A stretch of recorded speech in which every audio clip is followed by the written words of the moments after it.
keep believing through whatever comes my way.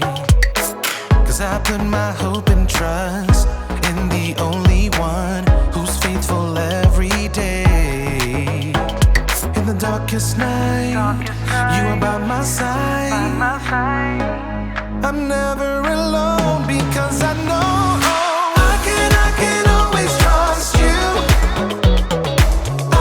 I can always trust you.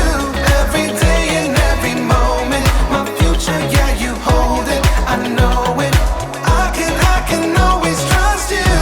I can always trust. I can always trust. I can always trust you. I can always trust. I've got a savior who will always walk me through whatever comes my way. 'Cause I put my hope and trust in the only one who's faithful every day. In the darkest night, you are by my side.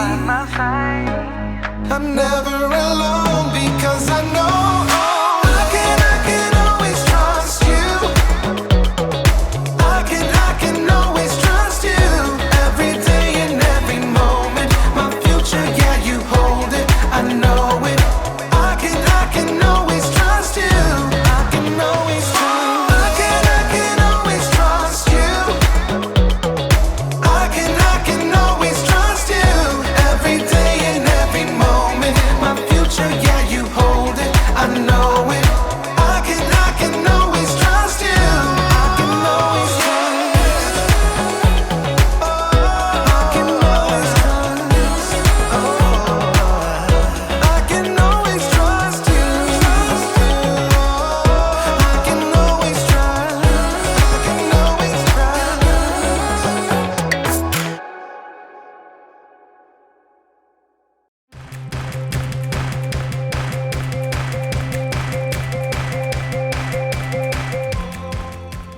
Hey everybody! My name's Erica, and I'm here to talk to you about contentment. Contentment is learning to be okay with what you have. And I mean, whatever you have. Let's take bicycles, for instance. You can be content if you have the best bicycle in the world. Like this one. This is top of the line. You could climb a mountain with this bike. And if you get tired of pedaling, it's got a motor that kicks in that helps you keep moving. Or maybe you have a bike like this. You can be content with an old used bike that's been around the block a few times. It may not shine like a brand new bike, but it gets the job done. But here's something that will really surprise you. That's right. You can be content with having no bike at all. It's true! Not everyone in the world has a bike, and lots of those people are quite content without one. In fact, you can be content even if all you have is a box of bike parts. I mean, there's so many uses for a box of bike parts, right? I'm big and you're small. Hey, big guy, are you gearing up for a fight?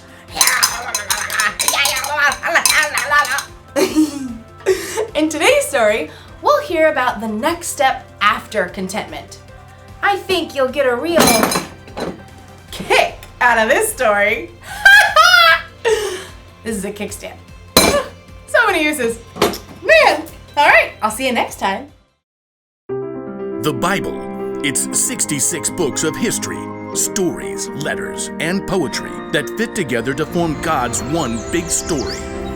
The epic adventure of how He created us and loves us so much that He made a way to rescue us. As we travel through the Bible, from Genesis to Revelation, we discover people who met God and found their lives changed forever. Now, for an amazing story, inspired by the book of 2 Corinthians, chapter 8, verses 1 through 5. As Sarah entered the cafeteria, bagged lunch in hand, Grace waved her over. "Hey, Sarah, We figured out the service project thing. Sarah slid into the seat beside Grace, across from Cassie and Rochelle. All three of them sported expensive salon haircuts and manicures. Sarah tried to smooth down her own frizzy hair. She was glad that St. Joseph's School requires uniforms, because at least her clothes looked like what everyone else was wearing. Oh, right. The project for social studies? Miss Moss had required that individual groups find a service project to do during the holiday season. I looked through Miss Moss's list. This one's perfect. Grace showed her tablet screen to Sarah. Helping a refugee family? That's a great idea. Yeah, we can just buy them stuff from this list and send it to their new home. Where is the... Sarah looked at the table again, trying to decipher the name on the page. Where is the KMB family living? Somewhere over on the east side, like Grove or some place with those rundown houses. Sarah swallowed hard. She lived on the east side when she moved in with her grandma. It was only because of a scholarship that she was able to attend St. Joseph's School. It says here the family needs 3 sets of sheets. Oh, I know! You've seen those ads for tufted owl sheets? They're supposed to be the best. Sarah's eyes widened. Aren't those sheets like $200? That's cool. My dad will give me the money. They need dishes. I'll order a full set from Macy's. My mom has a platinum card there. I'll get them a TV. Perfect way to learn English, right? Enter a credit card number and boom, service project done. The girls turned to Sarah, who avoided their eyes by staring at the list of needs on the tablet. Hey Sarah, what are you gonna send? They need winter coats. I saw these awesome tailored down jackets on sale for like $125. I don't know. I'll text you all later. That evening at dinner, Sarah barely touched her spaghetti. Grandma peered across the table, her eyes bright under her wiry white hair. Now, what's wrong, Sarah? Oh, it's this service project I have to do for school. We're supposed to help this refugee family that's moving into a house over on the Grove.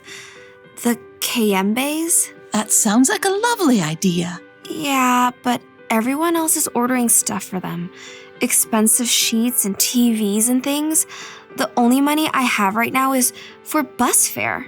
What am I gonna give? You don't have to have a lot to give a lot. You didn't answer my question. Grandma smiled and reached for the worn Bible that always sat on the kitchen table. No, but St. Paul will. Sarah knew that once Grandma got a scripture passage stuck in her mind, there was no stopping her from reading it. Okay, fine. I'm listening. Let's see. It's right here in 2 Corinthians. Paul was writing to a group of churches. We want you to know about the grace that God has given to the churches in Macedonia. They have suffered a great deal, but in their suffering, their joy was more than full. Even though they were very poor, they gave very freely. In fact, they gave even more than they could. Completely on their own, they begged us for the chance to share in serving the Lord's people in that way. But that's still talking about money. The churches gave money. Listen with your heart. They gave from what they had, and they did it with joy. Well, what I have is not money. But you've got other things. Okay, I'm good at baking. I know how to use the bus and get around. I have time, I guess. Grandma beamed and her face crinkled. All good things. Reluctantly, Sarah smiled back. Okay, I'll make a list. Next morning, Sarah's friends crowded around her locker. Hey, have you decided what you're gonna buy? Well, I thought maybe the Kayembe family needs more than just stuff. Like how? Maybe they need help. You know, like finding the library, figuring out the bus system. Yeah, I don't know anything about that. But I do. And I Googled and found a number for their caseworker. And she said we could help the Kayembes decorate their new home for Christmas. Oh, that's a really cool idea. I found this awesome video that shows how to make Christmas ornaments from salt dough that you shape and bake and paint. You all could come to my place and help. Sure, that'd be great. I mean, it's a tiny apartment kitchen and all. You tell us what to do, we'll do it. Sarah breathed a sigh of relief. Maybe she couldn't send $200 sheets, but she could use her time and creativity, and even her grandma's tiny kitchen, to help welcome a new family to her neighborhood.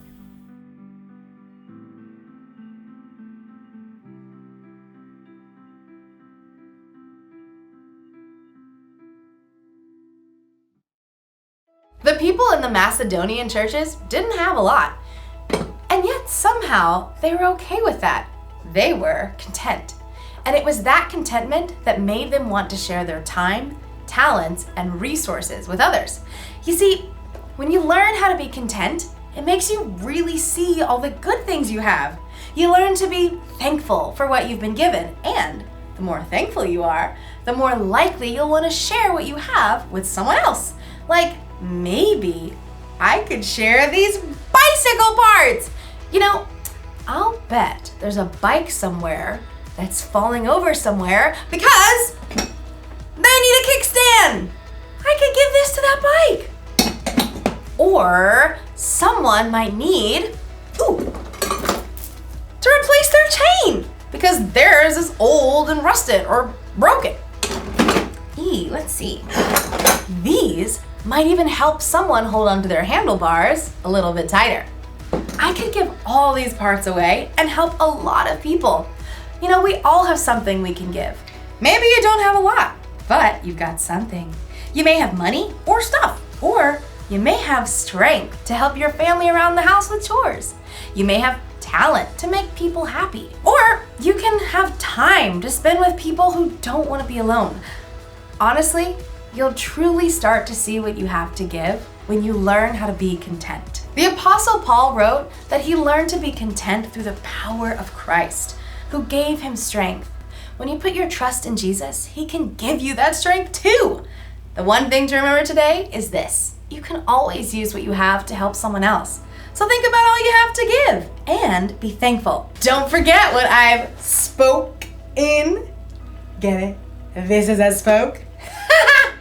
See you around, because it's a wheel. Bye!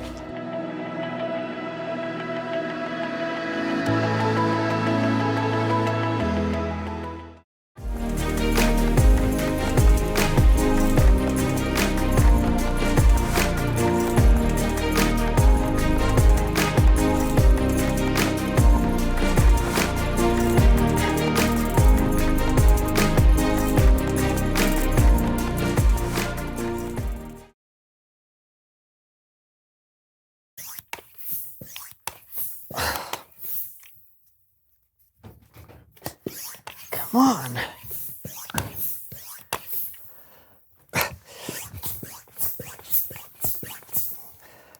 Why is this not working? What's not working? I'm trying to pump up this flat tire, but the pump is not working. Let me take a look. Okay. All right. Yeah. Go ahead, try it. Pump it a bit. Okay. Yeah, it's not working. Oh! You know what? Maybe you'd have to flip down this little doohickey right here. Oh. Yeah. Try it now. Okay. A little faster. Is it working? Keep going. Now? Yeah. I think it's working! Ah!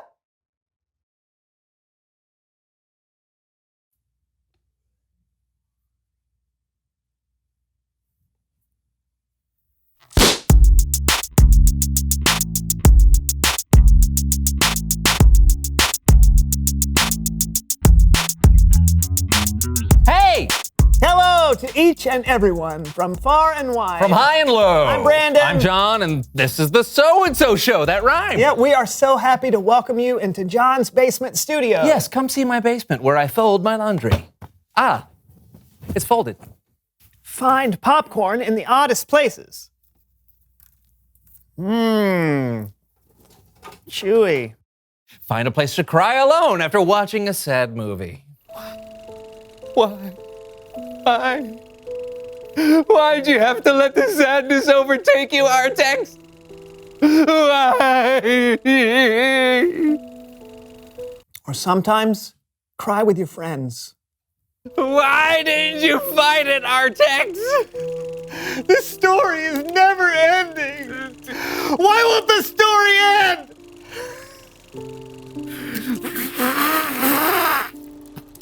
It's so sad. So very sad. We've got a great show today. John, I must ask, what does the word upcycle mean to you? I'm not sure. Oh, a unicycle has one wheel, a bicycle has two wheels, a tricycle has three wheels. An icicle has no wheels. True! But an upcycle, is it a bicycle you ride up? Nope. Hey, you know what recycling is, right? Reduce, reuse, recycle? Yes, but instead of recycling or throwing something away, upcycling means you can make something into something new or better. Okay, upcycle. Okay, that makes a lot more sense. Okay, where do you keep your recycling? Right here. Oh, good. Well, let's dump it out. Awesome. Okay. Oh, good. Perfect. All right. It's in here somewhere. Yeah, it's great. Now let's upcycle this stuff. Let's make something better. Do you have what do you want to? Self-propelled cars. Okay. We'll make self-propelled cars, and then we'll race them. Oh, it sounds fun. Let's montage. Woo! Oh!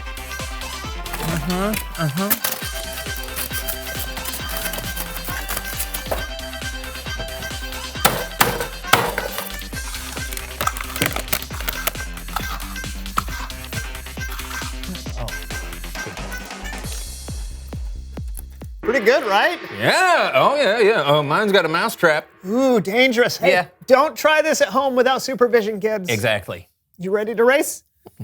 Sure. See you on the track. What? Oh.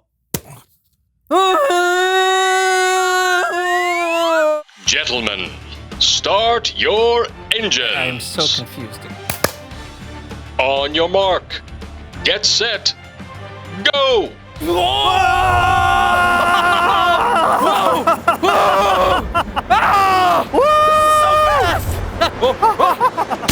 Ow! My mousetrap snapped! Get it off my fingers! Ow! Looks like I won. Upcycling is fun. Yeah, fun. It's Bible story time with Kellen.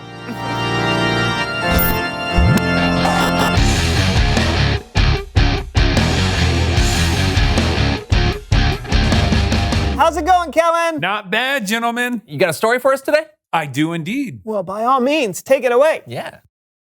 Our story today comes from a letter written by the Apostle Paul to a church in Corinth, which was a city in Greece. Paul wrote about Jesus followers in Macedonia who gave what they had to help the church in Judea. And here to help me talk about them are my friends from Kids K-5th. The Apostle Paul helped start churches all over the place. Hi, I'm Paul. Paul would write letters to the churches, helping to teach and encourage them as they grew. One of the things Paul wrote in his letter to the church in Corinth. I've got it from here, Kellen. Take it away. Brothers and sisters, we want you to know about the grace that God has given to the churches in Macedonia. They have suffered a great deal. Now, we don't know how the people in Macedonia had suffered. Some people think it could have been a famine. So, we got anything for dinner? All we have is some stale bread and a handful of beans. Same as last night? Yep. It may also be that the Macedonians were being treated badly because they followed Jesus. Fee, fi, fo, fum. Is that a Macedonian Christian? It's them again. Yeah, no, we can be strong. We can be strong. We have an amazing God who loves Life's us. just gonna get harder for you. We'll take everything you have. Yeah. We'll punish you for praying and worshiping your God. The fact is, we don't know exactly what was going on with the Macedonian church or why they were suffering. But we do know this. Paul? But in their suffering, their joy was more than full. Even though they were very poor, they gave very freely. Completely on their own, they begged us for the chance to share in serving the Lord's people in that way. They did more than we expected. They were poor and they were suffering, but somehow they had joy.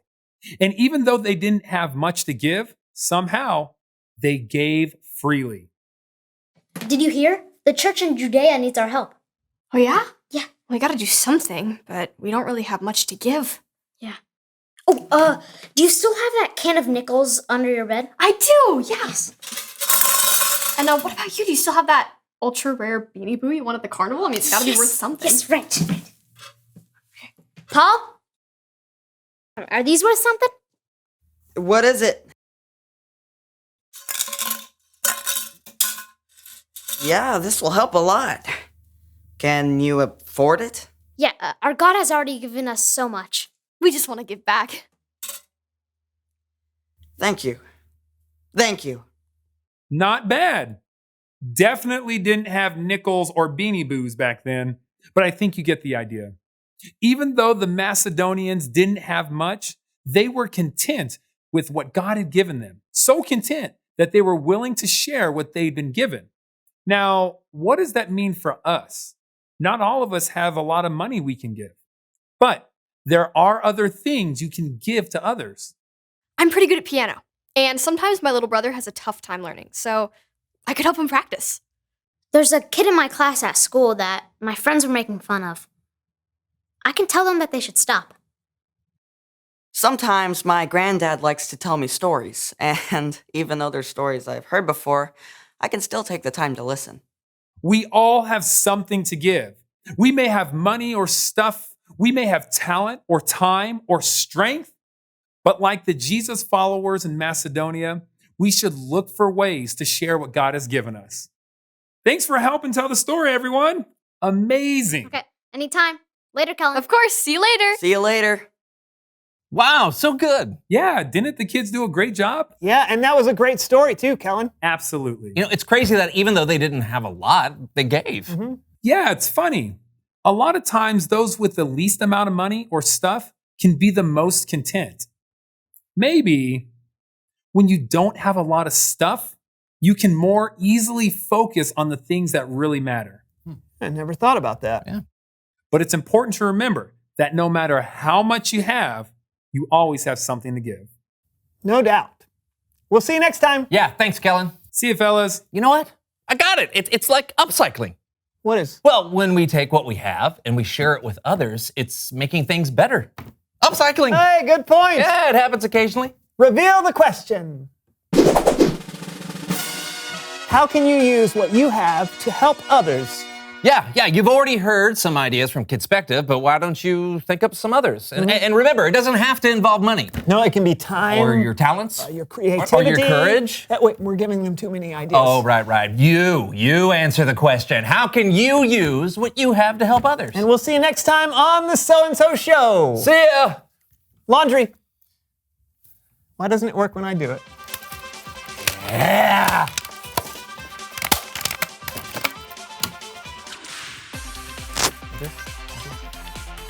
It's not on. It's not even plugged in. Oh, that's why it wasn't working.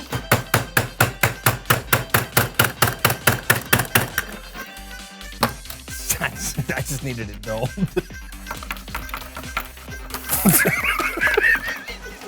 They're doing Charlie Chaplin over there.